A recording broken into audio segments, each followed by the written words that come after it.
Hey. You alright? Come on, let's get back to the house.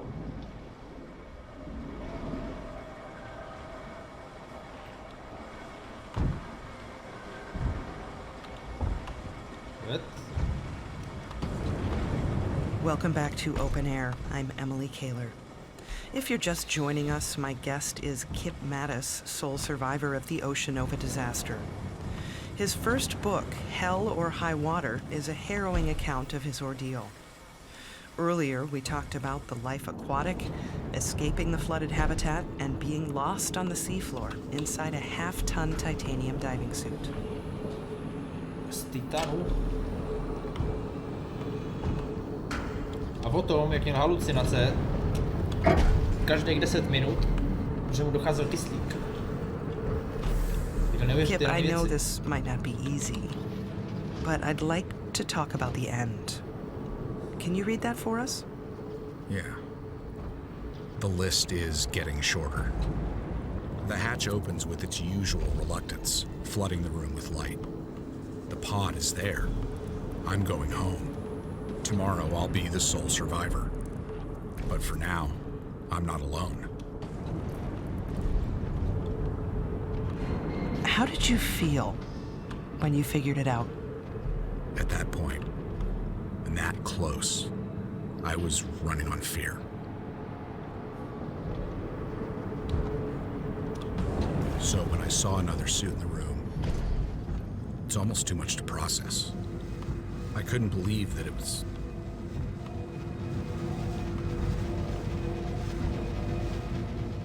Virgil? Is that you? Virgil made it. Nice. Just like me. How did you get?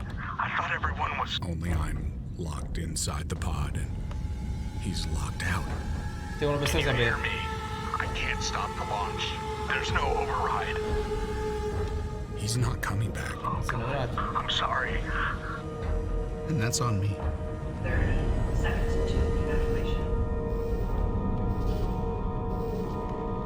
So are you saying that if you did something differently, that Virgil would have lived? That's right. Until I saw him, fear in his eyes, I thought I was the only one. It was a bad call. Evacuation in 5, This can't be happening. 3, 2. Oh God, I'm sorry. Evacuation commencing.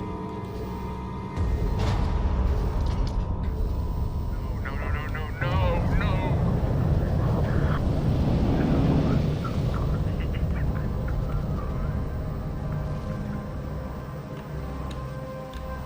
Cože, takže wall standing. Já bych mohl vyprávět ten příběh, kdybych chcípnul.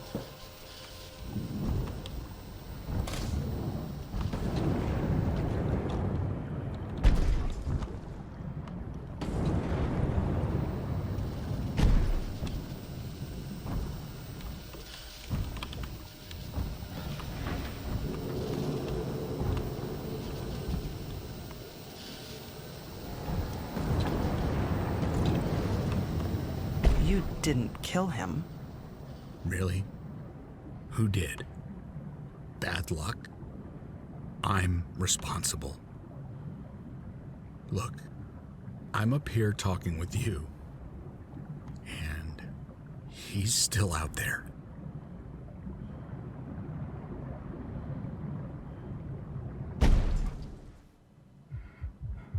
Tohle jako neposlal žádnou pomoc, nebo co?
To nechápu, proč by mu tam neposlal žádnou pomoc dolů teda.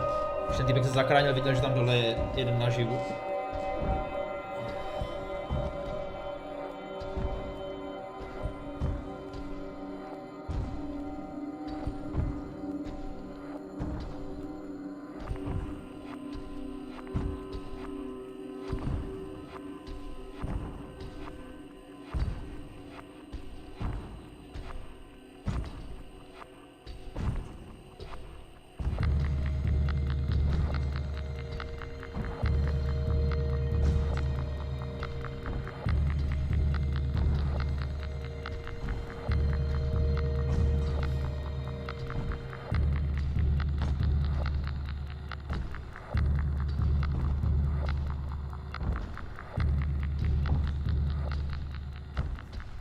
Konečně zase nějaká hra v češtině. Russian Language Manager.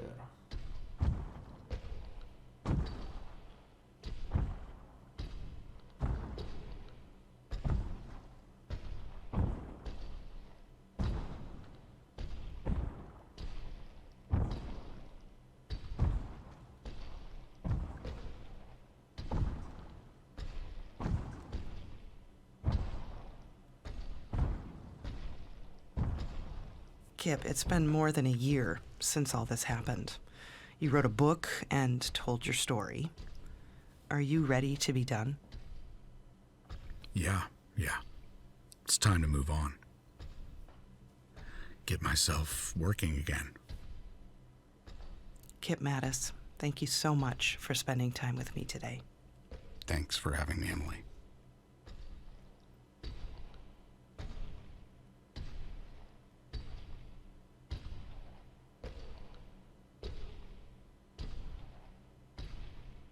Čerstvý vzduch odemčen.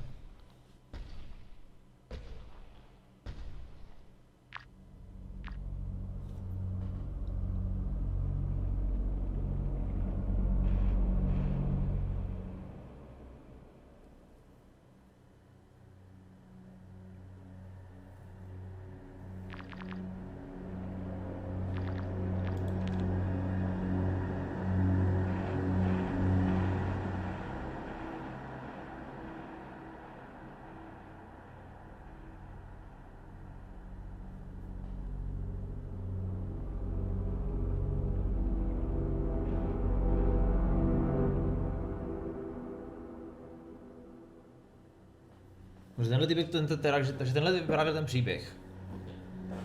A já jsem byl tenhle druhý v tom případě. Tohle jsem nenašel.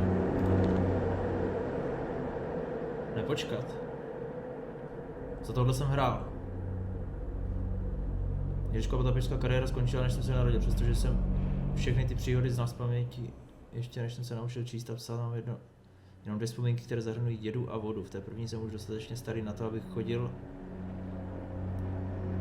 ale teprve jsem se učil na kole. Zastavili jsme na pikniku u pole tulipánů, zahledl jsem malý rybníček a pak do něj spadnul. Utopím se, jsem si tím jistý, 2 vteřiny mě chytl za ruce a vytáhl z vody. Další den jsem se začal učit plavat.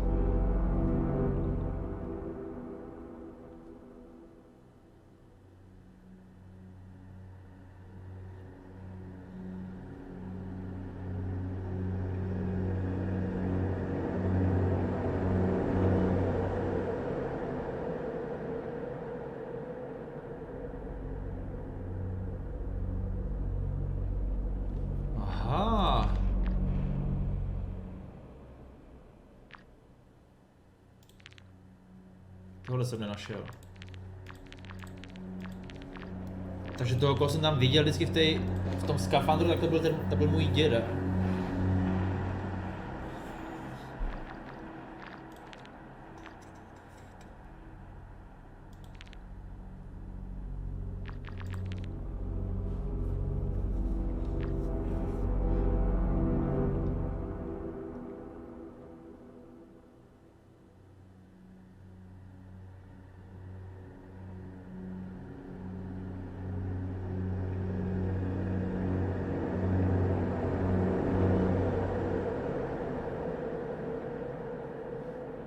From KQDB in Minneapolis, I'm Emily Kaler. This is Open Air. The Oceanova project captured the global imagination when announced in 2016. 3 years later, a small crew of miners and researchers made their home more than 1,000 miles from shore, 2 miles beneath the sea. On February 2nd of last year, the $2 billion installation was battered by shock waves resulting from an undersea earthquake.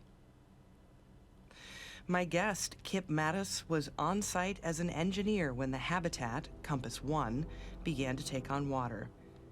He escaped with 2 colleagues, eventually finding himself alone on the seafloor in a high-tech dive suit. He endured 6 terrifying hours before reaching the surface and rescue. He was the sole survivor. His account of that day, Hell or High Water, was released last week to critical acclaim. Our reviewer calls it a haunting and poignant high point in the tradition of timeless, true-life survival stories. Kip Mattis, welcome to Open Air. Hello, Emily. Thank you for having me. There are so many incredible moments in the book, but it's hard to put those in perspective without setting the scene. So before we begin, could you talk a little about Oceanova and what it meant to you? Oceanova was once in a lifetime. They're breaking new ground, making something meaningful. Mining methane hydrate frozen beneath the seabed. There's alternatives, but none so plentiful. It's clean and safe. I couldn't say no. Okay, before we go any deeper, I'd like you to help me set the scene. Can you walk us through what happened, how it all began? Sure. I guess I'll start at the beginning. 10:02, February 2nd. We were 50 miles from the epicenter. But an 8 on the Richter scale makes that kind of distance irrelevant. The shockwaves hit 6 minutes later, striking the south face of the hab first and hardest. 27 minutes in, with that kind of concussive force, even the sealed modules were compromised. After that came the ocean. By 10:33, only safe havens in a sub or one of the suits. There's a passage where you describe turning inward for guidance, and it feels important. Would you mind reading that for us? Check your gear, trust your training. It's one of the first things you learn. But the second they fail, you fall back on what you know best. For me, it's the list. This time, it wrote itself. Keep breathing, find others, and get the hell out. That's Kip Mattis reading from Hell or High Water. Now, I think it's safe to say that this book, your experience, is... well, it's about pressure, isn't it? When it's all bearing down on so many levels, it's gotta be managed. You can't shake the pressure. Just make your peace with it. Don't let it take the wheel. There were 2 habitats, one of which was Compass 1, your home, but it was also an established rendezvous point in case of emergencies. Was there any precedent you could look to for guidance? Yes. I mean, there's protocol for everything. Has to be. Second guessing puts lives at risk, so it's best to stick to procedure, step by step. So with an all-hands call, you head straight for Compass 1. Try and reach surface from comms. Do you remember a certain point where the scales tipped? Where you're like, okay, this is even worse than I thought? I think it was hardest when I eventually got back to Compass 2. I mean, you're holding out for hope that someone else had survived. And from the outside, the structure seemed intact. So I figured whoever's inside might, well, maybe it's okay. We ran all kinds of drills. And you believe you know what to expect. But once I got inside, where it's familiar and you should feel safe, even though I had to, those first few steps weren't easy. So as you said, after the earthquake, you didn't have any way of making contact with the surface.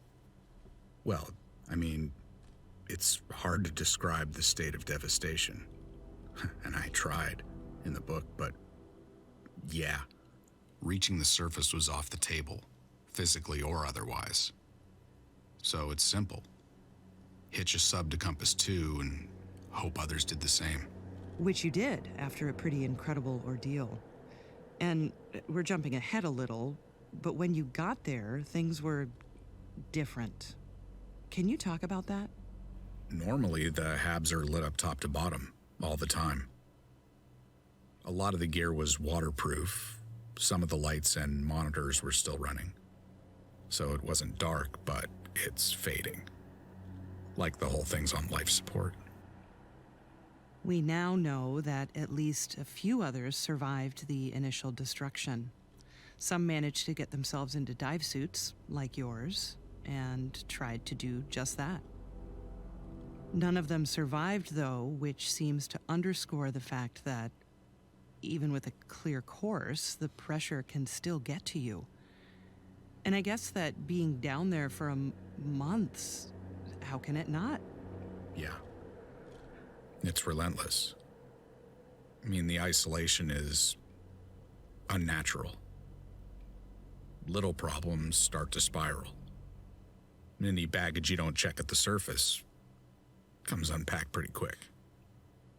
Some find ways to cope, others struggle. How do you mean? Well, time kind of stops, right? And watching life go by inside the bubble is cruel. The ones that care get a head start learning to live without you. So the grief comes first, whether or not you're really gone, which feels like they already let you go. You had to confront loss on an entirely different level. That's evident when you write about finding one of your colleagues for the first time. Dr. Pahlavi? Yeah, that's right. Was that the first time? No, not exactly. No. I mean, I've seen death before, but not like this. Up here, the impact's usually more abstract. This is intimate. It's like when you pass an accident on the freeway. All the possibilities run wild. But then a song you like comes on, or your exit's coming up, and you've moved on. Back to normal. What's it like living in a habitat?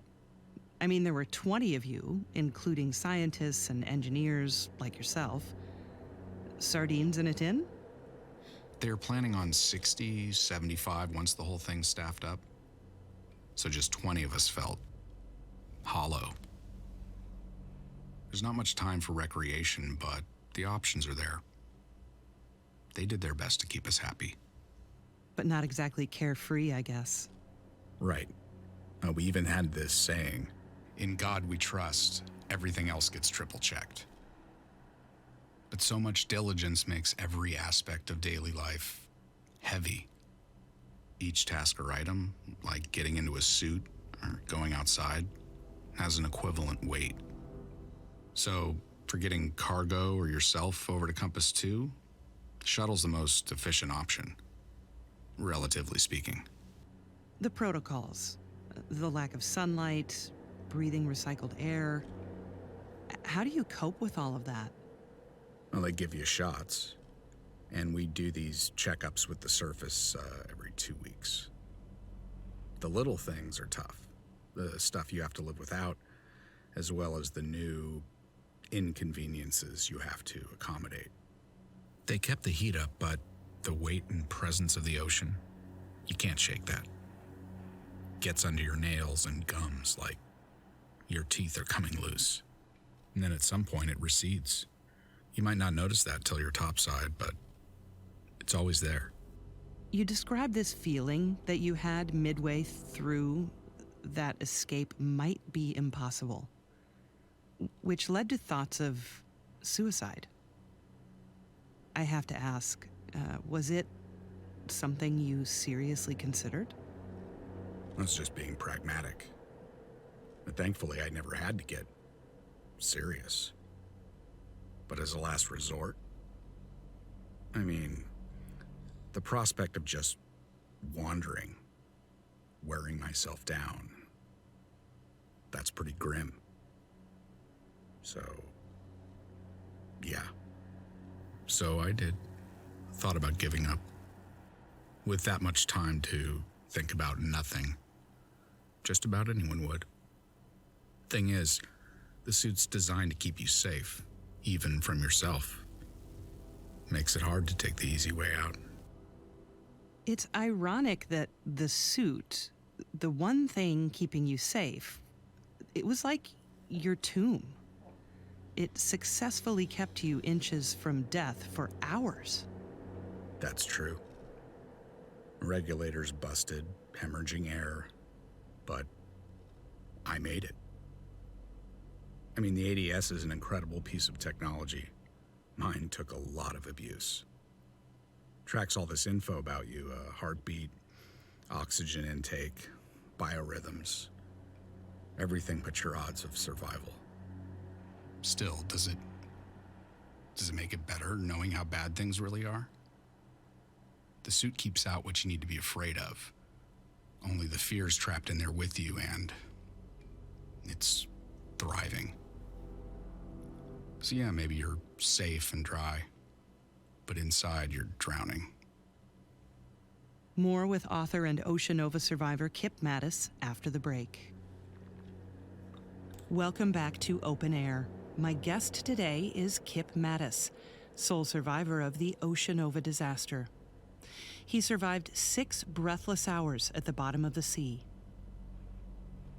Kip, in the beginning, you weren't alone.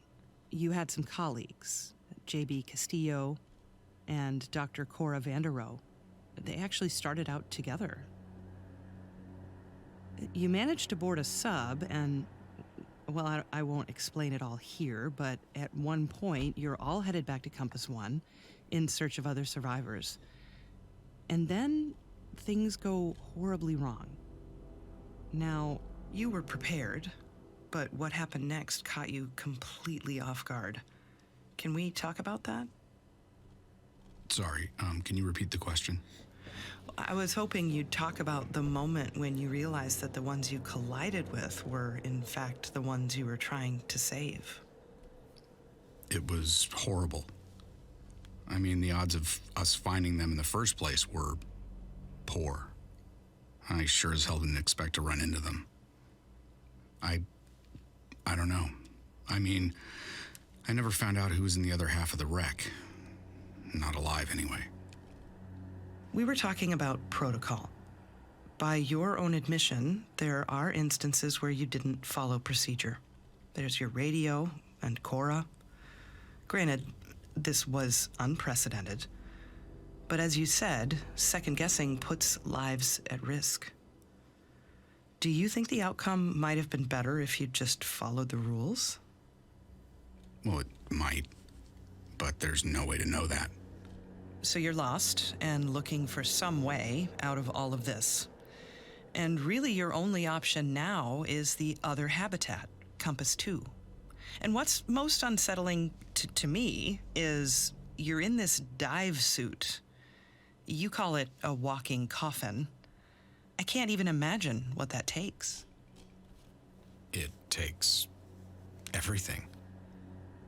But when you're losing your strength and your senses, well, like I said, it helps you focus on what little's left. Even setting that aside, so much about your ordeal is almost beyond most people's comprehension. Were you ready for this? Or were you lucky? No luck. You mentioned possibilities. Does a part of you wonder where you'd be if you'd never gone down there in the first place? Not really. I mean, that kind of thinking won't get you anywhere. Was there ever any temptation to leave stuff out? Did you worry what people would say? While writing the book, I mean. What happened with you and the others, the conversations you had, the choices you had to make. Right. I try to address that from the start, and by the end of the book, I hope it's clear. I'm not proud of some of the things I did, but I'm not leaving anything out. I can't. I've been meaning to ask, how did you get the name Kip? That's thanks to my old man. My full name is Kipling. Like the author? Yeah. Unfortunately. But your mother was the literary one. They divorced when you were pretty young. Can you talk about that a little? She was determined to be unhappy. Could never really see how that might affect everyone else. After my dad took off, she just got worse, colder. How do you mean? Well, she's never especially good with people, and that's his job. So after the initial shock wore off, all of a sudden it's all about self-reliance. You mean like tough love? Maybe. And it's like she thought the stronger she made me, the earlier she could stop, like worrying about me. So she was like checked out, absent? No, not exactly. It's actually kind of the opposite. I mean, it's almost in Dad's absence, she was reminded I was even there in the first place. And it was like, well, okay, soon you'll be old enough to have your heart broken too, and I love you, so now you need to learn to be strong. Well, that's a good thing, right? Well, sure, if it's the thought that counts. I mean, the intent was always there, it's just the execution. Here, look. The last day of 3rd grade, we drive down to the dock. She points at her watch, tells me, close your eyes. She puts her hand on my chest, says, 10 seconds. And then I'm falling. I'm gonna drown. I mean, I'm sure of it. She's shouting, not to interfere. 10 seconds later, her hand's on mine, pulling me up. The next day we go again, only now it's 15. I'm up all night watching the clock, trying to count 20 on the dot. I knew so long as I, hold out, 40 seconds, 45, she'd come. And one day she didn't. My first thoughts, maybe I messed up the count. My second thoughts, I'm on my own. I open my eyes and the sun's behind her. But I know that shape, it's familiar. Arms crossed, staring down at me. Anyway, by the time I climb onto the dock, she's already home. Methane is a greenhouse gas, one of the most potent. Other industrial disasters may have been more severe, but Oceanova was groundbreaking, like you said. It could be years before we know all the consequences. We might never understand the ecological impact. It was very expensive, and 19 people died. Like it or not, you're the human face of all this. So what do you say to your critics? I believe in what we were doing. But was it worth the cost? I guess that's one thing that's hard to remember. For anyone who wasn't involved, I mean, is that you all dealt with danger on a daily basis. This was serious work. Yeah. Inside or out, the work is volatile. There's a lot of try and try again. You spend all this time getting things lined up, and then a pipe cracks and methane smoke's jetting out. Everything stops until it's patched up. Just knocks things off course. You're an engineer. You're a problem solver. You value logic and precision. You talk a lot about times, distances, values, and yet there were some challenges you couldn't solve. Numbers are easy. It's people that are complex. Numbers bring things into focus.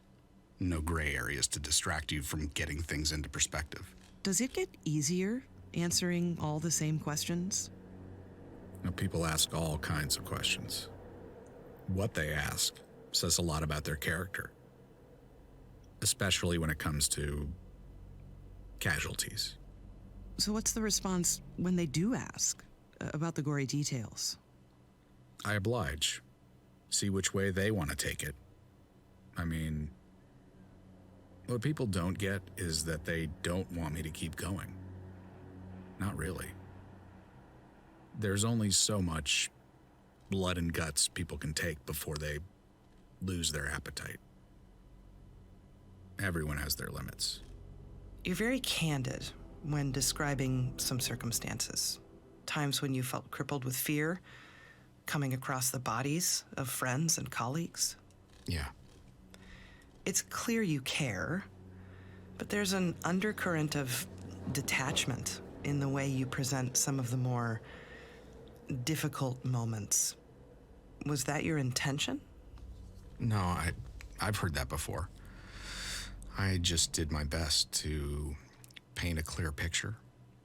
When it comes to empathy, there's no manual for that. I have to ask again. Was it luck? Conditioning. Conditioning and discipline. It's how I got down there in the first place, and it's how I got out. It's about keeping tethered to the task. You don't let yourself forget about the reality around you. You can't. You saw terrible things. And even if you made it to the surface, you couldn't count on being rescued. I mean, I'd have lost my mind. Did you ever feel like you were losing it just a little? No. When they found me, I'd been floating on the surface for at least 5 hours.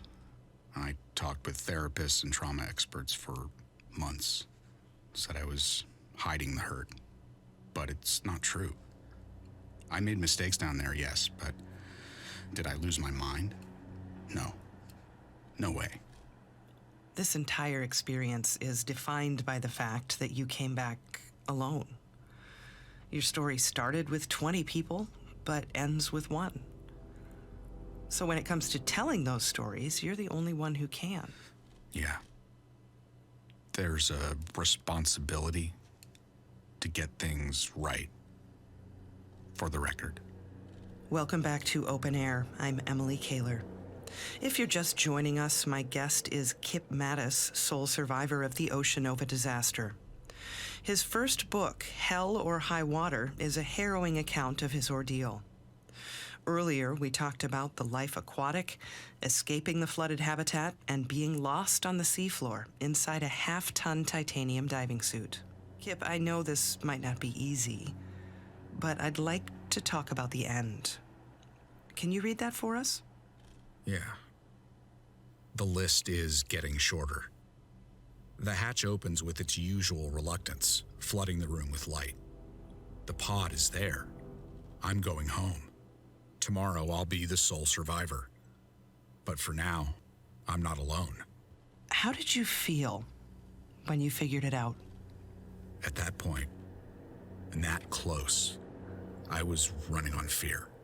So when I saw another suit in the room, it's almost too much to process. I couldn't believe that it was Virgil made it, just like me. Only I'm locked inside the pod and he's locked out. He's not coming back, and that's on me. So are you saying that if you did something differently, that Virgil would have lived? That's right. Until I saw him, fear in his eyes, I thought I was the only one. It was a bad call. You didn't kill him. Really? Who did? Bad luck? I'm responsible. Look, I'm up here talking with you, and he's still out there. Kip, it's been more than a year since all this happened. You wrote a book and told your story. Are you ready to be done? Yeah. It's time to move on. Get myself working again. Kip Mattis, thank you so much for spending time with me today. Thanks for having me, Emily.